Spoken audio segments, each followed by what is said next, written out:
नमस्कार। मैं पंडित सुशील कुमार शर्मा अथर्व ज्योतिष केंद्र एवं आचार्य पूजा भंडार में एक बार पुनः आप सभी का स्वागत करता हूं। आज का जो हमारा विषय है वह कन्या राशि के जातकों के लिए है। मार्च 2022 कन्या राशि के जातकों के लिए किस प्रकार के भविष्य फल को देगी, उस संदर्भ में अभी इस विषय में चर्चा होगी।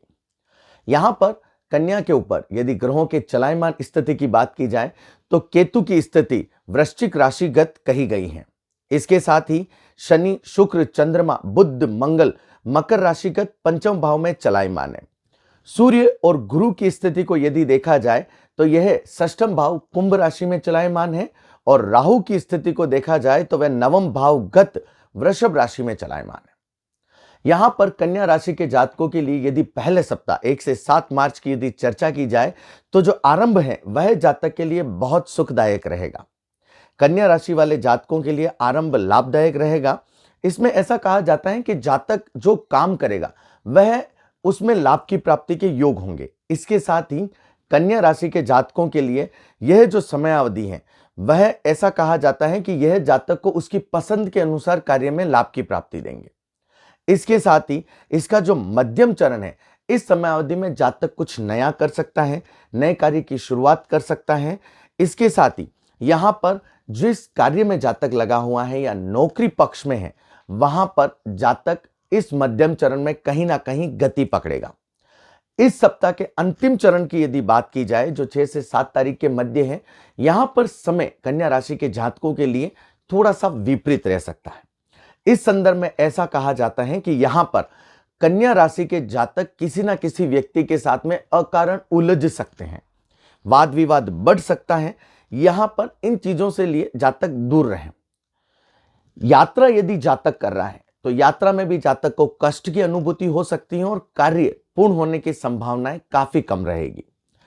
यहां पर ऐसा कहा जाता है कि यह जो अंतिम चरण है यह जातक को कहीं ना कहीं असंतोष देकर चला जाएगा।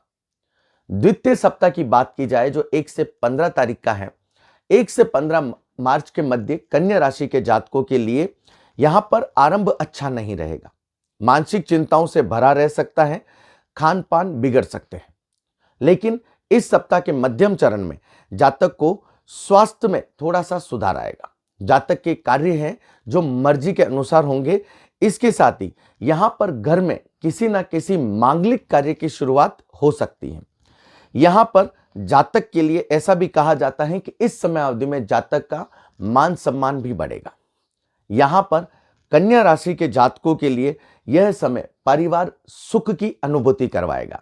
परिवार में कोई ना कोई नए कार्य की इस समय अवधि में शुरुआत होगी। कन्या राशि वाले जातकों के लिए जो अंतिम चरण है वहां पर जातक इमोशंस उस समय हावी रहेंगे। जातक भावनात्मक तरीके से किसी ना किसी के साथ में लगाव कर सकता है। परिवार हो या मित्र हो, जातक उनके साथ में बाहर जा भी सकता है। यहां पर अंतिम चरण जो है जातक को लाभ की प्राप्ति करवाएगा। इस समय अवधि में जातक किसी न किसी प्रकार की कोई नई वस्तु खरीद सकता है। 16 से 23 मार्च का समय है कन्या राशि वाले जातकों के लिए जो आरंभ होगा वो काफी हानिकारक है। विशिष्ट तौर से 16 से 23 तारीख के मध्य कन्या राशि वाले जातक काफी सोच समझ कर निर्णय लें। यहां पर इस समय अवधि में जातक को माता पिता, परिवार, भाई बहन, धर्म पत्नी, संतान के संबंधित किसी ना किसी प्रकार से जातक मानसिक चिंताओं से ग्रसित रह सकता है। रोग पक्ष इस समय आ सकते हैं जिसके कारण जातक परेशान होगा। यहां तक कि यह जो समय है यहां पर जातक जहां पर कार्य कर रहा है, नौकरी पक्ष में लगा हुआ है, वहां पर भी जातक को कठिनाइयों का सामना करना पड़ेगा। कहते ना, अकारण बॉस के साथ में वाद विवाद हो जाना या किसी भी संदर्भ में जातक को चिंताएं हो जाना। ऐसा कहा जा सकता है कि 16 से 23 मार्च का जो सप्ताह है वह कन्या राशि वाले जातकों के ऊपर भारी मानसिक चिंताओं वाला रहेगा। यहां पर यह कह सकते हैं कि जातक बहुत अधिक व्यस्त रहेगा, लेकिन जातक को इस समय अवधि में धीरे धीरे सफलता की प्राप्ति भी होगी। यहां पर जातक का मन अशांत रहेगा, मन भटकेगा, धन आएगा चला जाएगा। यहां पर ऐसा कहा जाता है कि यह जो सप्ताह है जातक को मिश्रित परिणाम वाला रहेगा। सुख भी आ रहा है तो दुख भी आएगा। यहां पर इस सप्ताह की यदि बात की जाए तो यहां पर ऐसा कहा जाता है जो अंतिम चरण है वहां पर अकारण आप किसी के ऊपर विश्वास ना करें। विश्वास करेंगे उस समय अवधि में कन्या राशि वाले जातकों को धोखे की संभावनाएं भी इस समय अवधि में बनी रहेगी। आप अपने व्यापार पक्ष के ऊपर भी पूरी तरीके से दृष्टि बनाकर रखें। अकारण आपको हानि की संभावनाएं उठानी पड़ सकती हैं। धीरे धीरे जातक के लिए समय अच्छा आएगा। जातक को लाभ की प्राप्ति के योग बनेंगे। जातक को अंतिम जिसे ये कह सकते हैं 23 मार्च का समय थोड़ा बहुत मानसिक चिंताओं से जातक इस समय दूर होगा।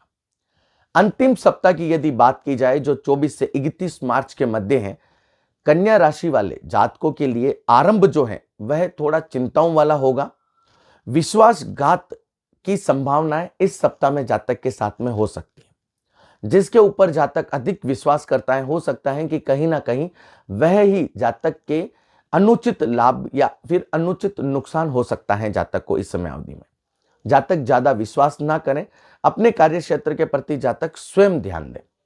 यहां पर ऐसा कहा जाता है कि इस समय में जातक को पहचान होगी कि कौन अपना है, क्योंकि कभी कभार यह जो सप्ताह है यह जातक के जो प्रियवर होंगे वह ही जातक को मुंह दिखा के चले जाएंगे। यहां पर जो विद्यार्थी वर्ग है उनके लिए यह सप्ताह काफी आनंददायक है।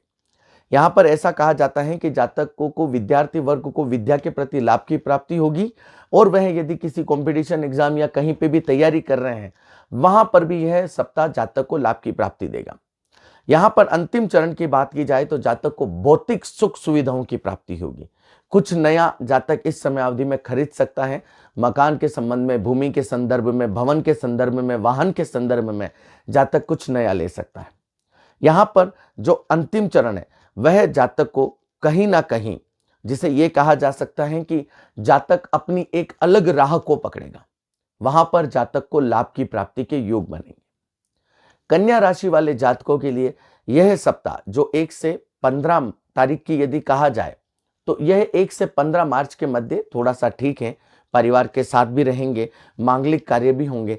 लेकिन 16 से 31 वर्ष का है, 31 तारीख तक का है, वह थोड़ा सा चिंताजनक रह सकता है। कहीं ना कहीं अकारण मानसिक चिंताएं, डिसीजन मेकिंग में परेशानी हो सकती है। या फिर यहां पर ऐसा कहा जाता है कि जातक के ऊपर जो नौकरी या व्यवसाय में है वहां पर काफी संघर्ष करना पड़े।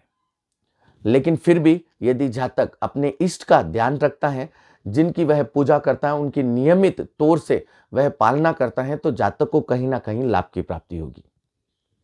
यदि आपने अभी तक अथर्व ज्योतिष केंद्र को सब्सक्राइब नहीं किया है तो आप उसे सब्सक्राइब अवश्य करें। इसके साथ ही ज्योतिष के संदर्भ में यदि आपके किसी भी प्रकार के कोई सवाल हैं तो आप बेझिझक पूछ सकते हैं। आप मुझे व्हाट्सअप कर सकते हैं। आप यूट्यूब में कमेंट के द्वारा भी आप मुझे पूछ सकते हैं। आपके द्वारा पूछे गए सवालों के उचित जवाब दिए जाएंगे। आपका दिन मंगलमय हो। भगवान भोलेनाथ की असीम अनुकंपा आप सभी के ऊपर बनी रहे। हरे कृष्णा।